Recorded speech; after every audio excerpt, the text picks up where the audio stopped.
किसी छोटे काम की शुरुआत किसी बड़े काम को अंत देने की शुरुआत है। यह महत्व नहीं रखता कि तुम्हारा अतीत कितना कठिन था, तुम दोबारा शुरुआत कर सकते हो। 3 चीज़ें ज़्यादा देर तक छिपी नहीं रह सकती, सूर्य, चंद्रमा और सत्य। दोस्तों, मेरा नाम है राम प्रवेश साहनी। आप देखना शुरू कर चुके हैं आपका अपना यूट्यूब चैनल स्ट्रगलिंग बॉय, जिस पर कि आपको एक से बढ़कर एक ज्ञानवर्धक और ऊर्जा से भर देने वाली मोटिवेशनल वीडियो देखने को मिलती रहती है।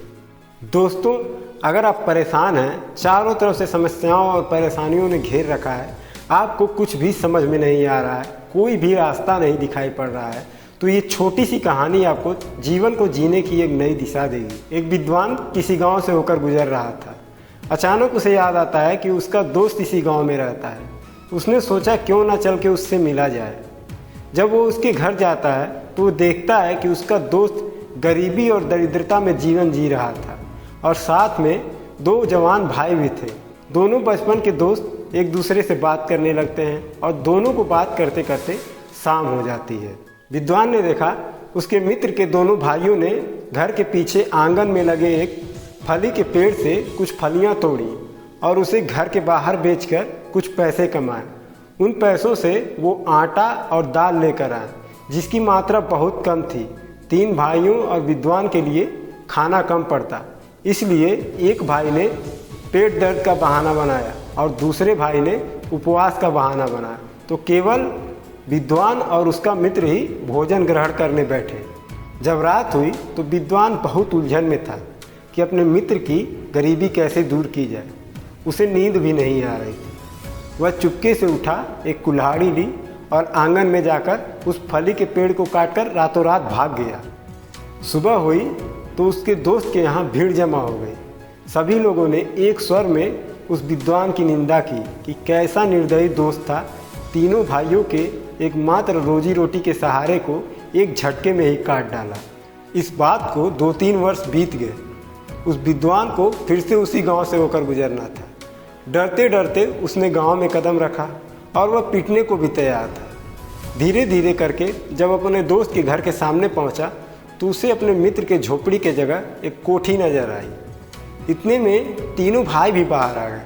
उसका मित्र अपने विद्वान मित्र को देखकर रोते हुए उसके पैरों में गिर पड़ा और बोला, यदि उस रात तुमने फली का पेड़ ना काटा होता तो आज हम इतने समृद्ध ना हो पाते और ना ही इतनी मेहनत की होती।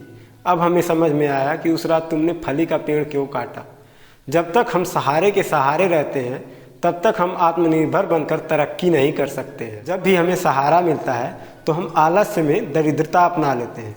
तब तक हम कुछ नहीं कर पाते जब तक हमारे सामने नितांत आवश्यकता नहीं होती या जब तक चारों तरफ अंधेरा नहीं छा जाता।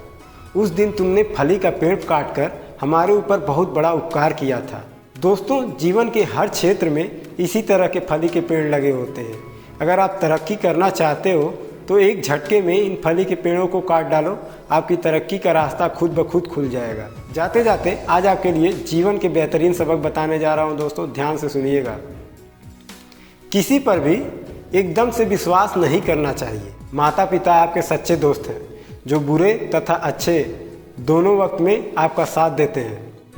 जल्दी से अपना लक्ष्य तय कर लो, वरना बाद में सोचने का मौका नहीं मिलेगा। पहले एक ही क्षेत्र में बेहतरीन बने, मल्टीटास्किंग के चक्कर में ना रहें, वरना कुछ हाथ नहीं आता। पैसे की बचत करना जितनी जल्दी हो सके उतनी जल्दी सीख लें। यह महत्व नहीं रखता कि तुम्हारा अतीत कितना कठिन था, तुम दोबारा शुरुआत कर सकते हो। अहंकार ज्ञान का उल्टा है। जितना अधिक ज्ञान होगा उतना कम अहंकार होगा। 3 चीज़ें ज़्यादा देर तक छिपी नहीं रह सकती, सूर्य, चंद्रमा और सत्य। किसी छोटे काम की शुरुआत किसी बड़े काम को अंत देने की शुरुआत है। आनंद बस मन की स्थिति है जिसका बाहरी दुनिया से कोई नाता नहीं। हमारा दुश्मन हमारा उतना ही नुकसान कर सकता है जितना हमारा विचार खुद से हमारा नुकसान कर सकता है। अगर कोई चुप है तो इसका मतलब यह नहीं कि वह बेवकूफ़ है या उसे कुछ नहीं पता। मैंने अक्सर बुद्धिमान को कम और मूर्खों को ज़रूरत से ज़्यादा बोलते देखा है। दोस्तों, आपको ये कहानी कैसी लगी हमें कमेंट करके ज़रूर बताइएगा। अगर वीडियो अभी तक देख रहे हैं तो वीडियो को लाइक कर दीजिए। अगर नए नए चैनल पे आ गए हैं तो चैनल को सब्सक्राइब करके नोटिफिकेशन बेल को ऑन कर लीजिए, ताकि इसी तरह की ज्ञानवर्धक और ऊर्जा से भर देने वाली मोटिवेशनल वीडियोज़ आपको फ्यूचर में मिलती रहे। तो मैं मिलता हूँ आपसे एक और नेक्स्ट वीडियो में। तब तक के लिए बाय बाय।